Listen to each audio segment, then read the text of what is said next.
సిరులిచ్చు తల్లికి కర్పూర హారతితో కార్తీక బ్రహ్మోత్సవాలలో చేరి తిరుచానూరు చేయెత్తి మృక్కంగా రక్షించే ఆ అమ్మ మాతర్నమామి కమలే అన్నారు. అందుకే ఆ కమలవాసిని మనమందరం గోగూడన్ అవతరించెన్.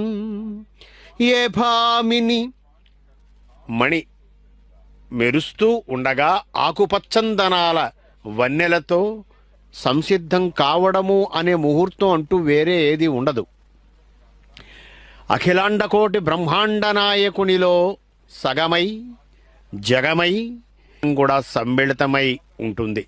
కాబట్టి ఆమె అందరి చేత నిత్యం ధ్యానించబడేటటువంటి మూల విరాట్